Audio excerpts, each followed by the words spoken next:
William Gargan stars as Barrie Craig, confidential investigator. The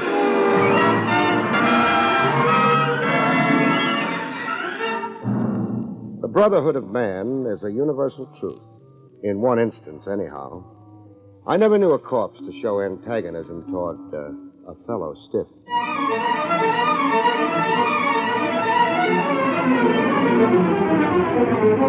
The National Broadcasting Company presents William Gargan in another transcribed drama of mystery and adventure with America's #1 detective, Barrie Craig, confidential investigator.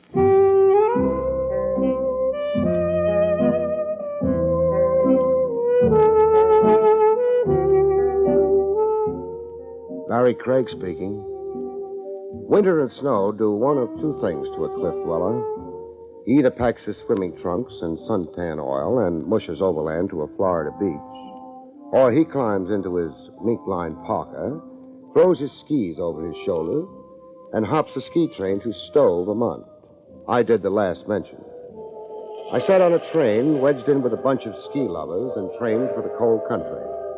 Not because of any yen to be an Eskimo, but for a much less noble reason. Said reason being the pursuit of a buck. Would I please come, the telegram had said. When a client goes so far as to wire you, one fact is beautifully clear. This guy can afford you.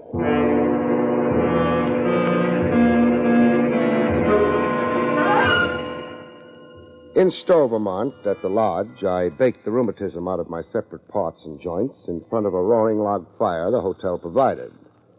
When the ice thawed out of my good ear, I got wind of what my client, an intense-looking chap named Parker, was trying to get across to me. The tragedy happened 2 years ago. 2 years ago this week. Your wife, Jean, fell 400 feet and suffered an injury to her spine. Yes, someone had tampered with her ski straps, and on an especially steep and icy slope, they broke.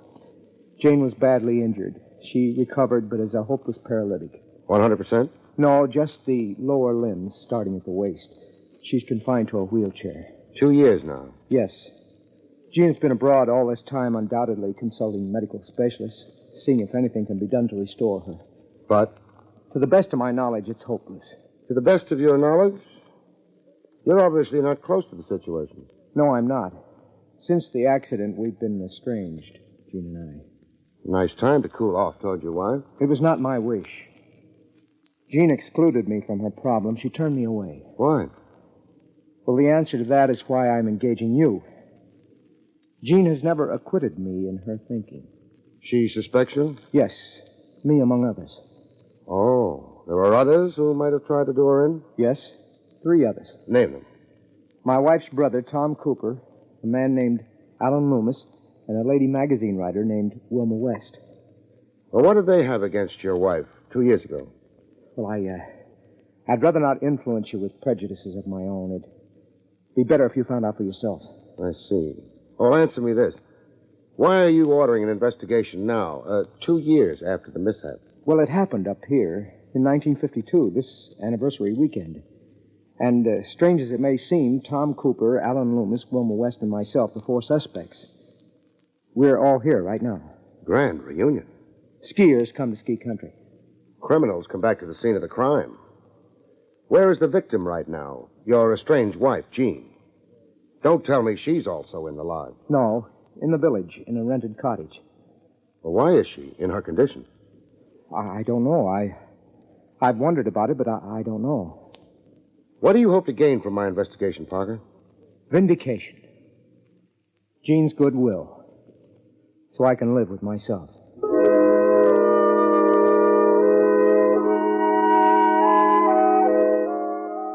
Reinvestigate a 2-year-old accident. 2 years. I'd be plowing through a lot of cobwebs. Getting unpacked in my room, somebody went out of his way to make me feel unwelcome. Come in. A guy with one blue eye and a black patch where his other eye figured to be. A tough look to him, like the world was too populated for his liking. Am I intruding? You not. I said come in. You're Barrie Craig. That's how I registered. A New York detective. That's not on the register. It's written all over you. Which suspect are you? Suspect? Now, look here. Relax. Well, which is it? Tom Cooper or an Alan Loomis? I'm Tom Cooper. Mrs. Jean Parker's brother. Jean's my sister, yes. And you're here to threaten me. To talk sense at you. That's polite for threaten. So go ahead, worry me.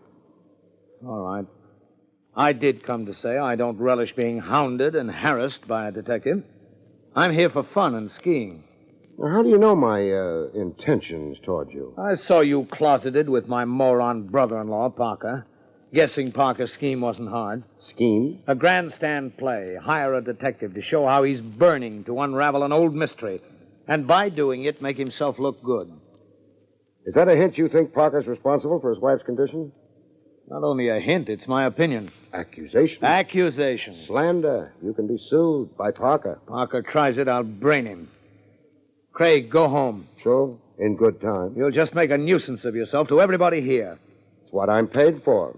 All right, milk the situation. Worry a case that had better be forgotten. But don't come near me. Or? Are you deliberately baiting me? A guy looks and barks like he's Little Caesar. I'm always curious about the size of his bite. How do you want to leave, Cooper? How do I? Walking or crawling?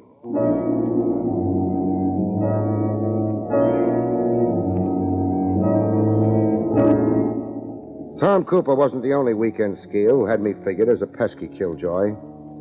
Another one tried to make me feel unwelcome. But this one wasn't as forward as Cooper.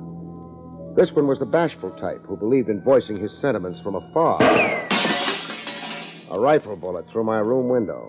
Not intended to kill me, just discourage me. The bullet lay at my feet. I pocketed it for a souvenir. No doubt about it. It was going to be a weekend to remember. Roads get impassable because of a snowblock. You give transportation back to the horses. I rented a sleigh drawn by a horse. My destination, the village. To introduce myself to Mrs. Jean Parker. Pay my respects. En route, still in sight of the lodge, a lady on snowshoes and bundled in furs like a mink polar bear hailed me like she wanted to thumb a ride. Yoo-hoo, hey! Yes? Going to the village? I am. Can you take me? Take lifts from strangers, lady. You're living dangerously. You have a respectable look. Giddy up. Besides, you're not a stranger. No? No. We have a past together, only I can't place the face? Spoken like a male. You're Barrie Craig, and I'm Wilma West. Oh, another one of my suspects. Yes, I'm a fiendish murderess. Would-be murderess. The victim survived, I hear tell. Victim. It's like a page out of ancient history, so remote. Yeah. 2 years makes any event stale, except to the victim. Confined to a wheelchair, yesterday and today merge for you. Put it that way, I'm chastened. Anything you can tell me? To clear myself of suspicion? Don't work so hard at being sophisticated. Oh, but I must. It's my style. It's my livelihood. I'm a sophisticated editor of a smart magazine. Jean Parker. What did you have against her 2 years ago? Let me see. Oh, yes, I was the other woman. The femme fatale. Serpent in Jean's garden. You and Parker? Me and Evan Parker, yes. Did Jean know? Doesn't a wife always? She finds lipstick smears on handkerchiefs. Cancel checks for gifts she never got. All kidding around, you and Parker. Or was there something for real between you? Very real, Mr. Craig. Evan Parker loved me, and I loved Evan Parker. But Jean wouldn't divorce him. She took it all very badly, very shabbily. She scratched and clawed. Did everything to embarrass and cheapen Evan's love for me. how does it go between Evan Parker and you today? Nothing, Mr. Craig. We're polite to each other. We're strangers. Jean sits in a wheelchair between us. I suppose you know Evan Parker hired me to get at the truth. Yes, I know. Evan feels guilty about what happened to Jean. I'll make a prophecy. Yes? You'll get nowhere at all with your investigation. You'll fail, as other investigations have failed before. You'll just renew misery for a lot of people, but accomplish nothing. I'll spoil everybody's weekend. I keep hearing that. Well, here's the village. Where can I drop you? Right here. You're Going to pay a call on Gene Parker? You said magazine editor, but I think you're a mind reader.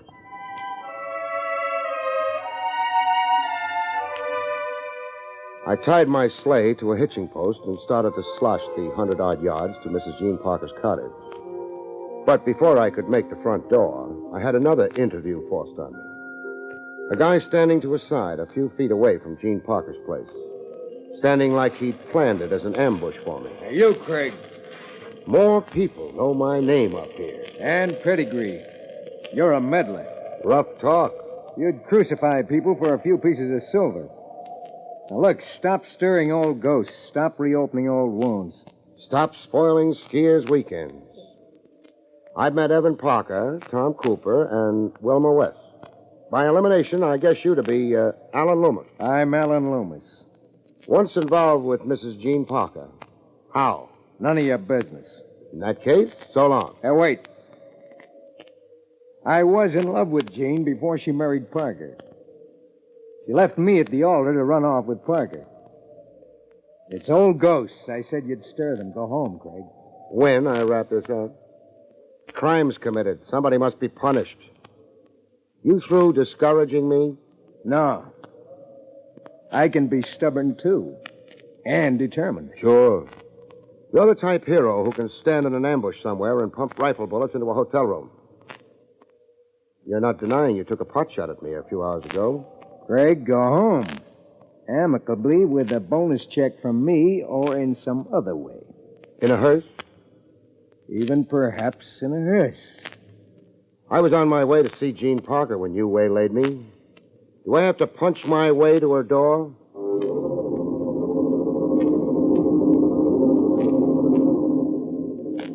Finally, at long last, I got to sit with Mrs. Gene Parker.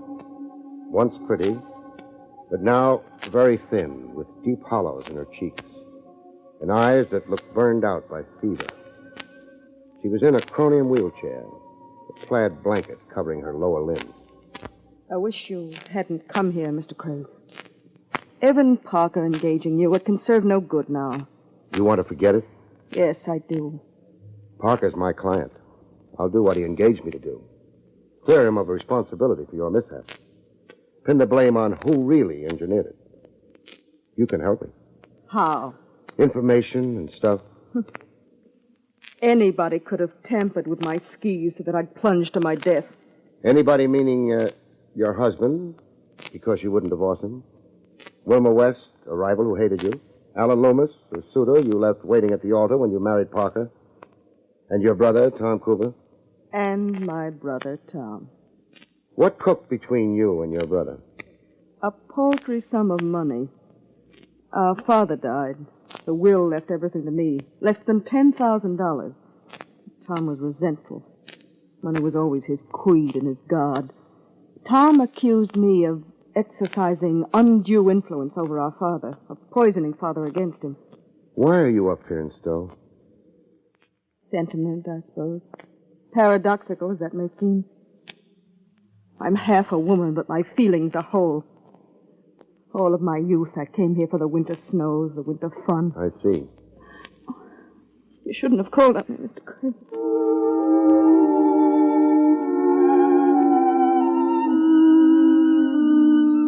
See a woman in the prime of youth, like Gene Parker was in the prime of her youth, but crippled, only able to live in a narrow area through which she could propel her wheelchair.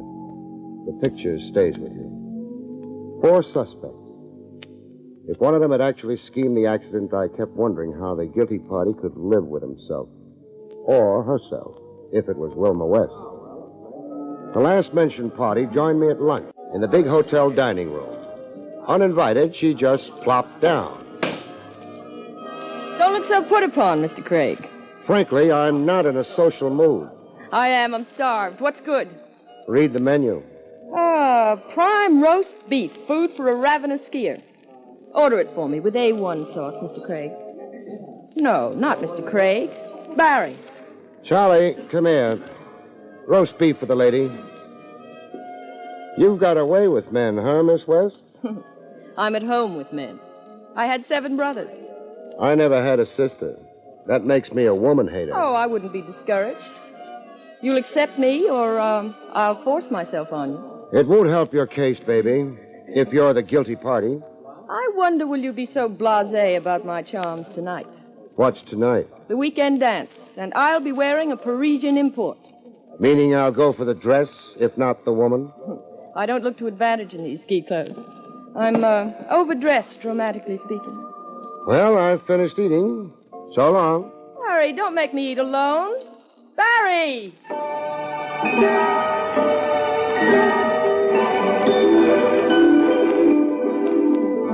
The guy never lived who could shake a determined dame. She cornered me again on the ski slope. I wasn't skiing, just looking. I couldn't afford to break a leg, not while I was working. Barry? Breathless over me? Yes and no. Climb up the slope, I'm winded. I've got something to show you. What? This note. Threat against my life. Wilma, enjoy the short weekend. Your last. Where did you receive this? From Tom Cooper. Tom Cooper? By hand. It had been slipped under his door, he said. By mistake, it seemed, since it was addressed to me. That's a funny note. Where's Tom now? Taking the high jump. Show me the way.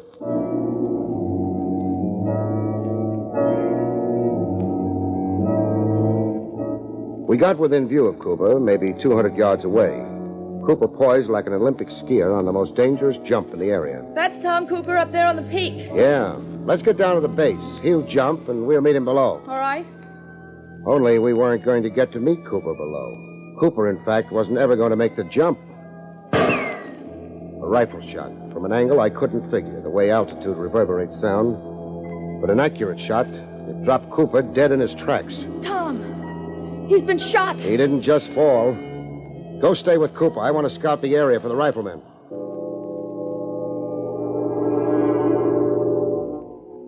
I found a lot of snowmen, but no human being.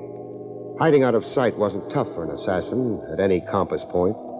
There were ravines and rocks and wood. Besides that, stare out at snow like I was. Your focus goes awry. You get snowblind. I joined Wilma. Tom's dead. Yeah. Drill in the right temple. Somebody up here is a superb marksman. What do we do? Find a sled somewhere and get Cooper to the local undertaker. Then inform the coroner. Want to stay here while I go get a sled? No. I'm coming with you.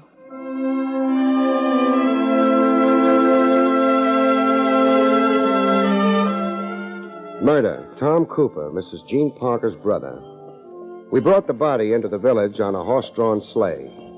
Wilma went the whole morbid route with me. She was afraid not to. Afraid to be on her own, out of my sight. After a formal report on how Cooper came to get shot, the local sheriff did some theorizing. An accident.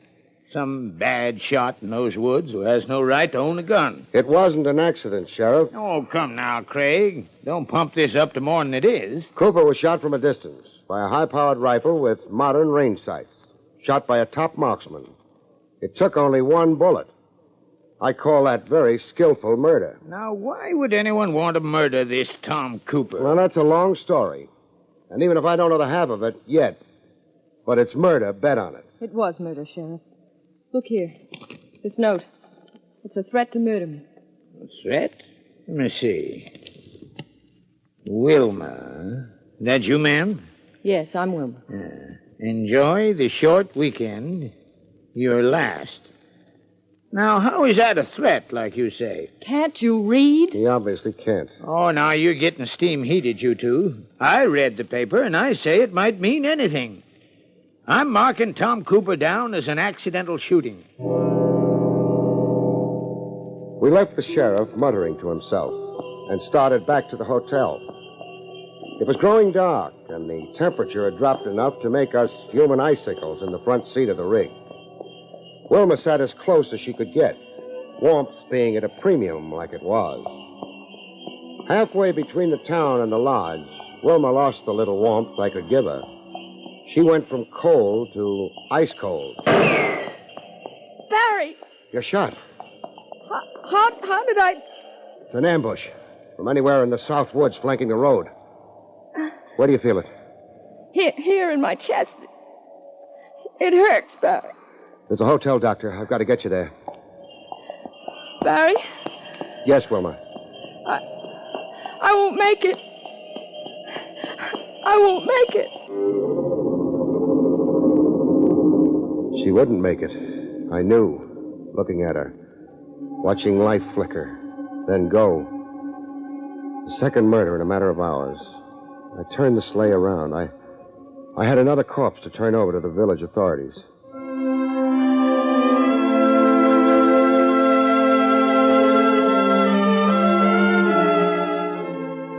Later at the hotel, my client, Evan Parker, put on quite a show of nerve. Craig, I've tried to contact you everywhere. Everywhere is where I've been. When you hired me, you didn't mention mortician's duties. 2 frightful murders. What does it mean? Somebody is haywire with a rifle. But why? What reason was there to kill Tom and Wilma? I can't answer that. I could try a guess. Yes? To shut them up. Say Tom and Wilma knew who'd arranged your wife's mishap 2 years ago. You think Tom and Wilma knew? It's possible, but as I said, it's only a guess. Well, dignifying your guess, if Tom and Wilma knew and were themselves innocent, then your theory can point to only one person. Like? Alan Loomis. He's all that's left. Tom, Wilma, Loomis equals 3. There were 4 suspects to the plot against your wife. 4? Oh, you're including me. Let's say I'm not excluding you. You think I'd hire you, bring you all the way from New York, if I was the guilty one? Guilty parties have hired me before in other cases.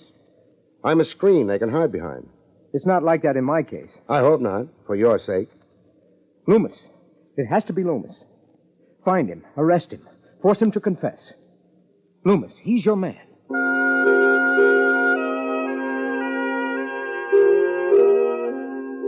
I went looking for Loomis. I called his room, then checked the desk. It began to look as if Parker was right about Loomis. Loomis had skipped in a hurry. Hello? Operator, get me the sheriff's office. Hello, Sheriff. Barrie Craig. A suspected murderer is trying to leave town. Alan Loomis, about 35, tall, over 6 feet, brown hair. Grab him and don't let go till I get there. Loomis turned up somewhere else right after you telephoned me. You've got him? I have. Where is he? In the undertaking parlor with the other 2. And 1 bullet in him. Clean, like the other 2. Where did you find Loomis like that? Right in the village. Sitting on a sleigh without a stir to him. Not 50 feet away from Peck's hardware store.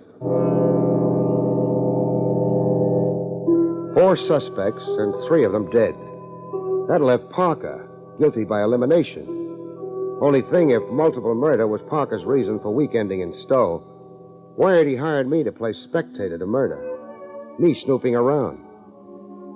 I could only mean trouble for him. I went back to see Parker, to tell him the sad news about Loomis. He wasn't in his room.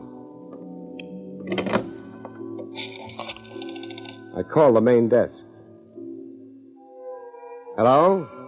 This is Barrie Craig. I'm up in Evan Parker's room. He's not in. Will you page him for me? What? Oh, Mount Mansfield. Thanks. Mount Mansfield. I went to get into my snowshoes. I spied Parker from a distance of 100 yards, toiling upgrade where the slope began to rise. He had his skis perpendicular to his back, and something that looked like a rod or stick wrapped in burlap slung under his arm. I got within hailing distance. Parker! Hey, Parker! He looked like he wanted to run, but how could he, ankle deep in the snow? Then as I got close, he looked like he wanted to melt in the snow and die. I didn't waste any time on protocol. What are you lugging, Parker? I thought I'd practice the jump, so I strapped my skis together. I'm not talking about skis. Wrapped in burlap. What is it?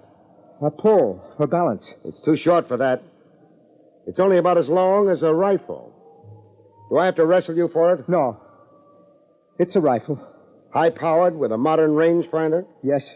And evidence in it of 3 shots fired, maybe? Evidence of 3 shots fired. Cooper, Wilma and Loomis. Cooper, Wilma, and Loomis. You sound like you're confessing. I came up here to dispose of the rifle, hide it, but now... But now? I don't care to save myself. 3 murders. Why? One of them paralyzed Jean. All of them could have, for the grudge they bore her. I meted out punishment equally.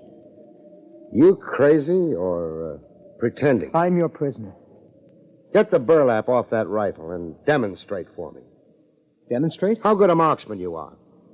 Pick something off for me at a minimum of 200 yards. 1 shot. Show me a bullseye with 1 shot. Show me, Parker.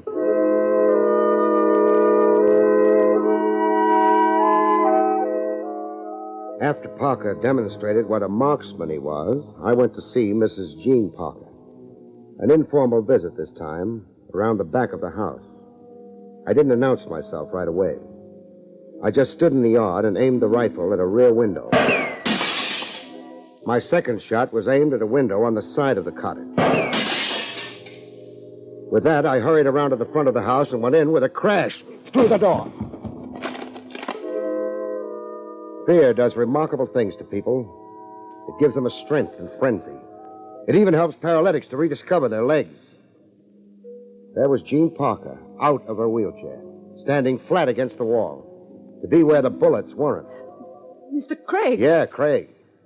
Fancy seeing you out of your wheelchair. You were the one firing. I was the crazy assassin.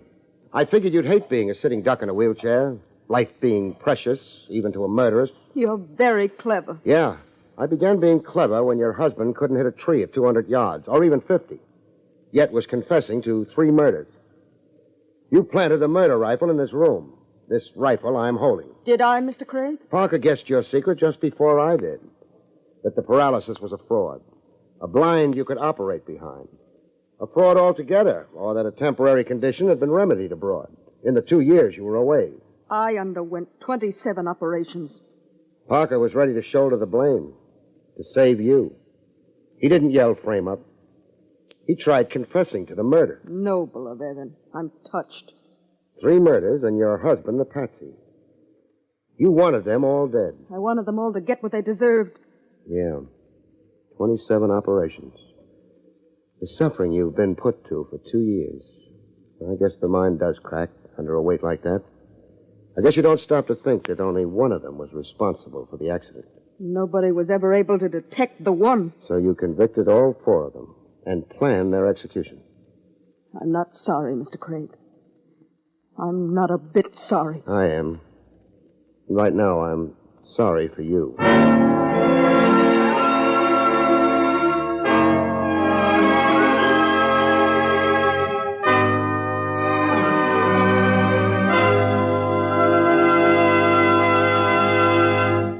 You've been listening to William Gargan in another exciting transcribed mystery drama from the adventures of Barrie Craig, confidential investigator. Tonight's story, 0 Hour, was written by John Robert.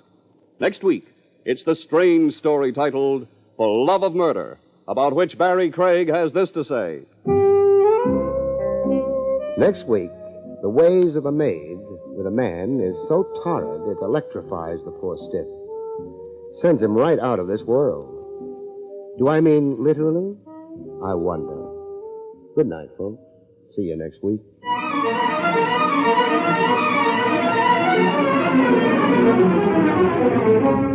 The National Broadcasting Company has brought you William Gargan, starring as Barrie Craig, confidential investigator. Featured in the role of Wilma was Connie Ford. This is Don Pardo speaking.